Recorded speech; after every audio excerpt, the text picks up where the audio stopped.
Cass, thank you very much for giving us a bit of your time. Fantastic to kind of meet you in person, obviously know a little bit about the background. But first of all, do you want to tell us the reason why you're here today and your affiliation with the Peacock Gym? Yeah, sure. The reason why I'm here today is my affiliation with the Peacock. Well, you know, I mean, the founders of the Peacock, Tony and Martin, and the younger brother Paul.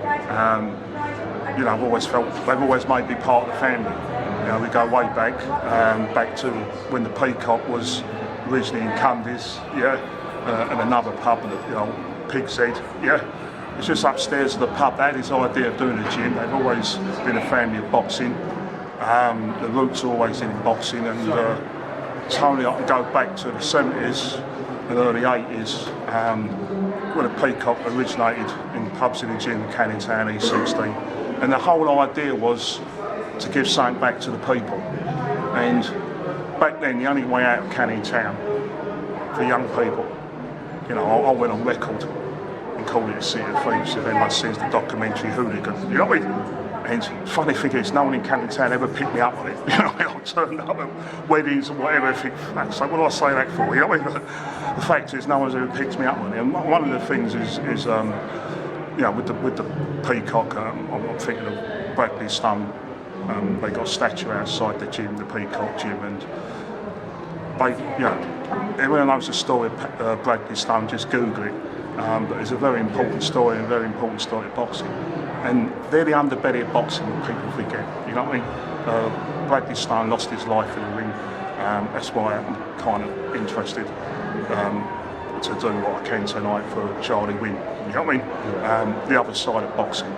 But it's always a people's thing. And that hunger to come out through boxing is always going to be there, because it's the only working class man way out. And at the funeral of Bradley Stone, the vicar, it was in E16. I remember the vicar then saying the only way out of Canning Town is either rob a bank, yeah, hit the drugs, yeah, or the good way out is through sport. And you know, Bradley Stone tried to take his way out the right way, and he lost his life. That's how hard it is, you know what I mean, for this great sport we love. And when I'm here to stand here today and think where these boys started, yeah, and the thing I'll never forget was when they started up their gym originally. I mean, tonight it's 50 tables. It's everyone in London, north, south, east, and west. And what they're good at, the Bowers brothers, is bringing all rivalries set aside and bringing everyone together for the common cause. Yeah, the common cause is we love boxing, and 50 tables tonight all sold out. But where they started was a little tin in the gym above a pub, which they created. Yeah, made their own gym equipment. Right, that little tin was for those that couldn't afford it, those on the dole, those that just come out of prison. If they didn't have the subs, yeah, they didn't have to pay. Yeah, and put whatever you want in the tin. So it's down to you, and it's the old-fashioned thing, respect. In today's world, it's a losing thing, this word respect. But one thing where they've never lost it is in boxing circles. And that's where I feel at home tonight. You know what I mean? You don't have to be a boxer. I've never boxed. Yeah, I'm a people fan. You know what I mean? And tonight there's a lot of people who are either fans of boxing or we've got this background. You know what I mean? And yeah, that's all I can say about, you know what I mean, they're my mates, and they've always supported me, and they've always supported everyone, you know what I mean? And you know what I mean, you're only as good as what's behind you. And you look at it today, yeah, that's a very powerful thing in the right way, you know what I mean? Because all the clans are there, everyone in business, everyone in sport, and what they do today in the Peacock gym, it's absolutely fantastic. It's not just a boxing gym. Yeah, you know, every politician could learn from the Peacock story. You've obviously seen a lot from the Peacock story. Obviously, you've seen it grow. Out of all the years that you've been affiliated with the Peacock gym, do you have a couple of fighters that you're like your favourites or you're really taken to? Yeah, I mean, I just went by now. There's the guy they call the Russian guy, but he's from one breakaway Russian. He's one of the first, you know what I mean? The Peacock, Canning Town's a funny old area, yeah? It's got a bit of history, yeah? But they were the first to make the gyms multicultural. You know what I mean? And the first time we see it was when East Europeans come in, like Mole, got his surname, you know what I mean? But everyone just called him the Russian guy. He weren't Russian, he was one of the breakaway Yugoslav or whatever, you know what I mean? I see him there as a trainer, he's still at the Peacock. And he was the first guy that felt, yeah, we've got a champion with there. You know what I mean? We're going all the way to Argentina or somewhere, you know what I mean? So they've missed their breaks, so I felt. And you know what I mean? And their one dream is like the Rocky dream. You know what I mean? They're always looking for that champion's fight. And today, as we sit on the cusp of 2020, I'll sit there proud tonight that we're going to see Triple D, Danny Dubois. You know what I mean? And see Martin in the corner and Tony ringside and all that. You know what I mean? For me, I know where that journey's come. And I know that's that little Rocky tale. You know what I mean? So it must make you so proud when you see him, like as you just said, in the corner with one of the best up-and-coming heavyweights. But I know that journey, like I said, from it's not always been above the pubs. You know what I mean? Starting in typical old Rocky type of gym. You know what I mean? It's not always been, straight away the superstars. Martin, he's had to build himself up with guys, and Martin, you mentioned Martin, and I know him by another name. Yeah, Martin the Punisher. Right, everyone knows that my life story was a best-selling book, and the book turned into a film. And we involved everyone from the East End in the film as extras. But I had a problem right at the start. The guy that played me himself was a talented actor called Nonso Anozie. He's big now. He's loved by HBO. He does a lot of big stuff in America. He's in all the big projects in film. But at the time, it's his first lead role. And he's 23 stone. And he's got to play me 70s and 80s with an afro lid, Right, so the first thing we said, I must have won about 15, 16 stone back in them days, you know what I mean? And that's when I first met Tony and that, so we was all young guns making our way up, you know what I mean? And I remember saying, he's 23 stone, he's a monster, you know what I mean? So I said, how are we going to get weight off him? And I said to the director, I said, the only one I know in that short time we got before we shoot the film is Martin the Punisher, you know what I mean? I've never seen a man train like he trains. So we got him down to Peacock, had a little word with the boys. I said, we'll take him on. 23 stone, in a few weeks they took 4 stone off him. So when he played me, it was still a big lump, he was 19 stone, but at least, you know what I mean, at least we could manage it, you know what I mean? So, there's a lot of memories here tonight for me. When I sit down, I don't say a lot, I just people watch and just remember all the stories. Everyone sitting on the table is a legend of a story, you know what I mean? And it's great that I also look at, when I look around, I see the young guys, they're all, you know what I mean? I see their fathers, and it's nice to see everyone there because it's like annual, and for me it's like also a little survivor's test, you know what I mean? Because we're always raising their glasses to remember those that ain't there, you know what I mean? So it's not just a boxing dinner tonight, it's a massive people's event, and they've never lost their roots, that these brothers have always been men of the people. Absolutely. How often do you get to go back to the Peacock gym, if ever? Do you know what? Because I've moved now, we've got business and family, but we never lose touch. I mean, when I do go back, it's normally like, I do talks and that.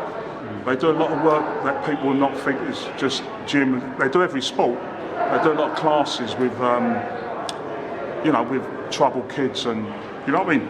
Well, it's a charity. The Peacock is actually a charity, and so often, Tony will ask me like, can I do a talk that I got some. Usually the youngsters that have been in trouble at school, so no school will take them, but they're still too young to go in the workplace.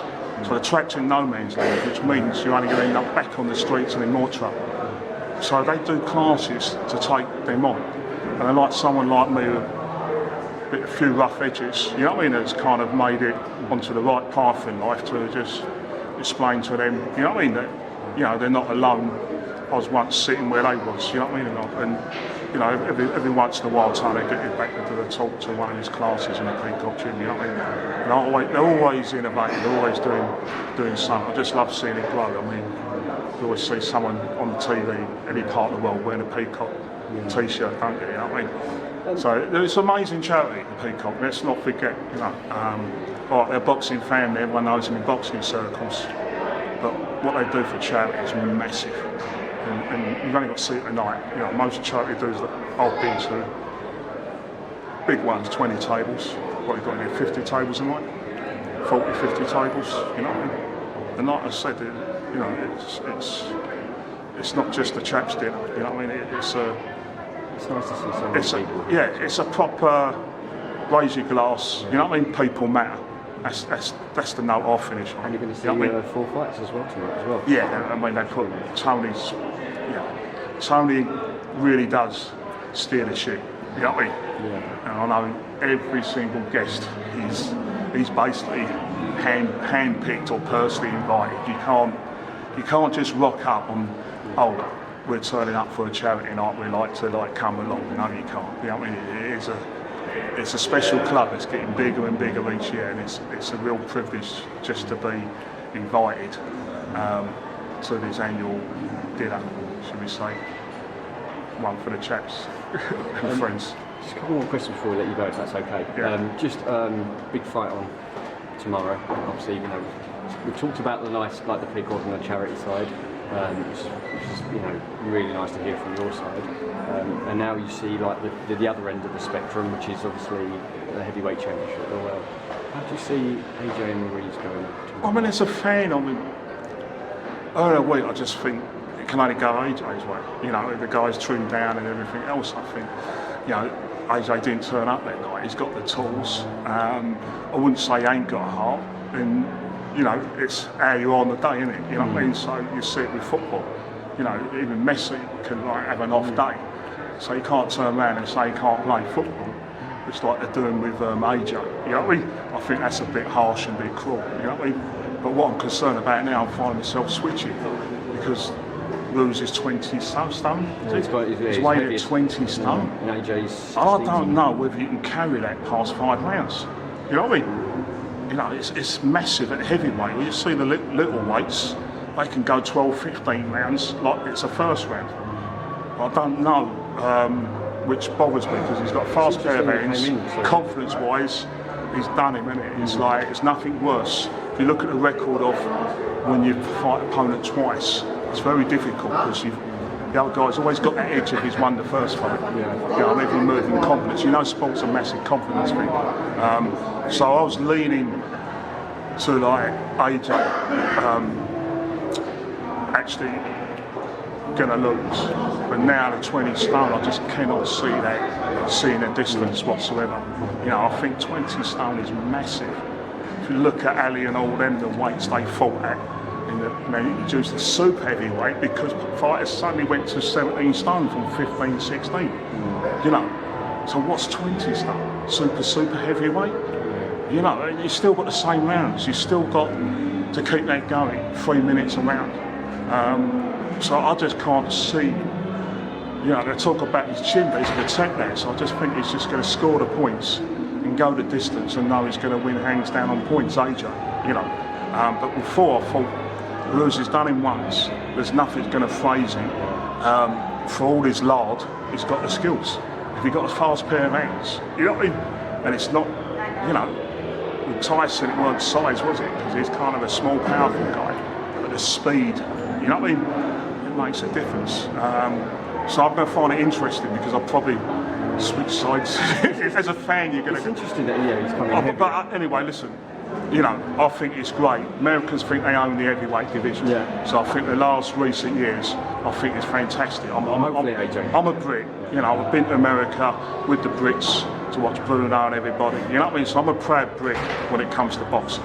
You know, so my heart's going to be AJ. But, and also, I want AJ to win because I don't want the Americans like they own the heavyweight division. You know, you never get it back. You know.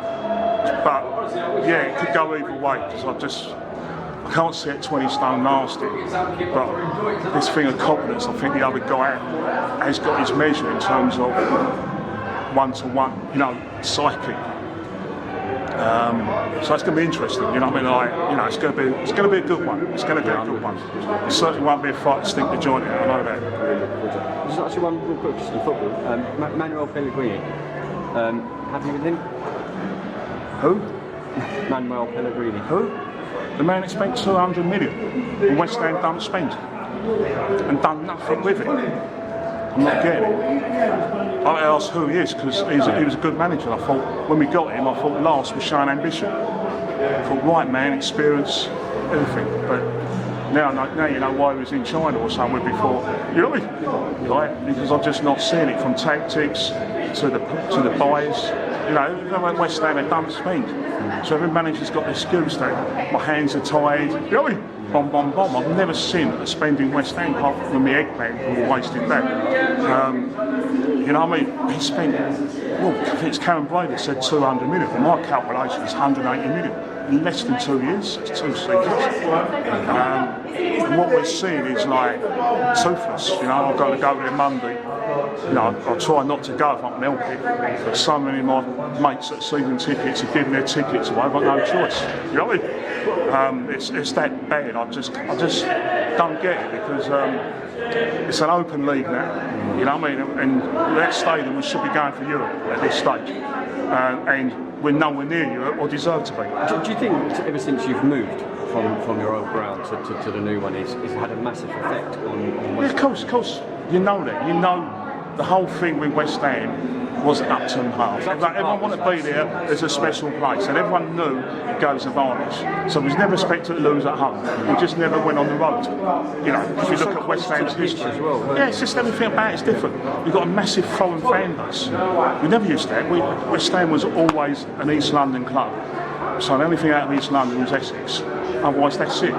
But we've got a massive foreign fan base and we never won anything there. To have a foreign fan base like Liverpool, Man United, you know what I mean? So, you know what I mean? The reason we got that is because our ground's so unique.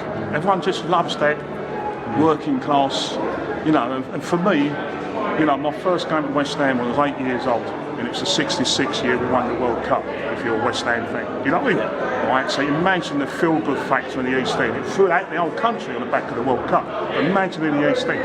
So go to West Ham when you're right. You know what I mean? That converted me. And when the doors closed at Upton Park in 2016, that gave me 50 years at Upton Park. So as far as I'm concerned, my West Ham is East London West Ham, not London Hammers. I don't know London Hammers. And on that side, no, it's, you know what I mean? Listen, thank you so much for giving me some of your time. It's been an absolute pleasure talking to you. I know